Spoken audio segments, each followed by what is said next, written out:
साई राम। आजिर साई संदेश रे बाबा कहउचंती मोर प्रिय संतान तुमे केबे इच्छा करिछ भगवान को पाइबा पाई।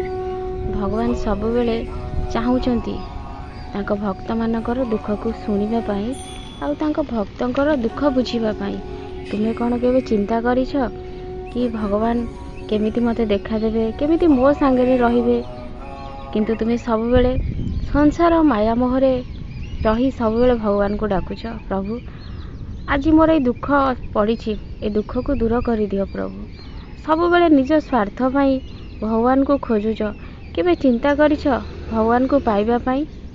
संतान जदि संसार माया मोहरे तुमे छंदी हे रहिछ ताहेले तुमे ईश्वर को कह, हे ईश्वर मु तुमको भूलिबा को चाहू नाही, किंतु ए माया मोहरे पड़ी मुई संसार माया जाले रे छंदी है मु भूली जाउछि, किंतु मोर भूलिबा को इच्छा नाही।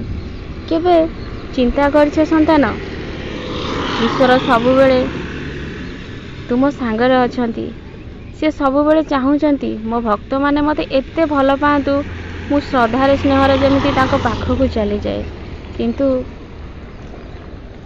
तुमे केबे चिंता करिछ ईश्वर तुमको केते भल पाती, किंतु तुमे सबु बेले ईश्वर को दोष दबा पाई केबे भी पछघुंचा देउना। संतान टिके जदि असुविधा रे पड़ुछ, हे भगवान काहे कि मो कपाल रे एते दुख लिखिछ, मु की दोष करिथिली प्रभु। तुमे सबु बेले ईश्वर को ही दोष देउछ। संतान जेबे तुमे ईश्वर को दोष देबा बंद करिवो, तुमे भाबी नेबो जे सेबे ठारो ही तुम जीवन रु दुख दिन सब दूर हो जिवो, आउ सुख दिन तुम जीवन रे आरंभ होगा लागिवो। तुमे सबु बेले भल चिंता कर संतान।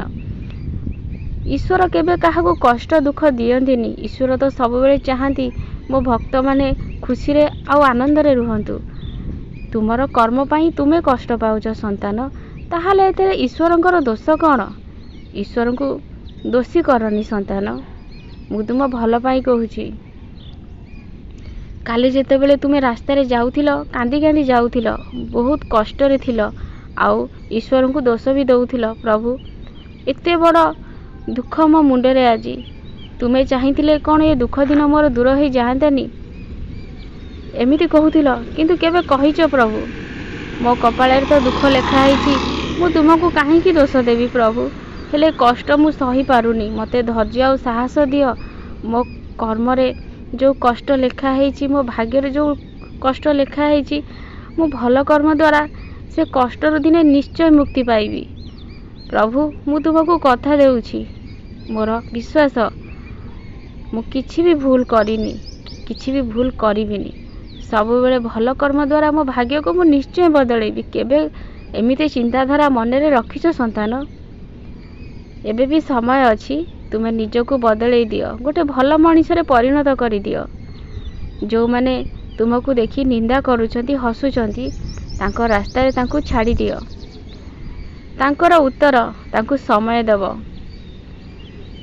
जे भूल करे ताकू तो शास्ति निश्चय मिलिबो संतान। सेथि लागि तुमे निजको बदलै दियो, देखिबो तुम जीवन पूरा सुखमय हो जिवो।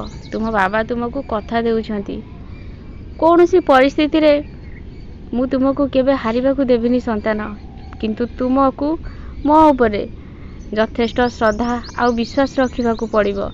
तुमे जदि मो उपरे श्रद्धा आ विश्वास रखिबनी, ताहाले मु तुम जीवन को केबे भी बदलै पारिबिनी संतान। तुमे सब बेले पर निंदा पर चर्चारू निजको दूरे रख।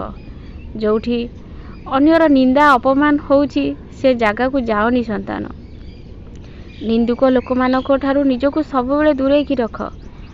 तम पाखरे जदि बहुत समय बंचुची, ताहाले तुमे मो मंत्र बसिकी पाठ कर, आउ भल काम कर। समय काहाको अपेक्षा करेनी संतान।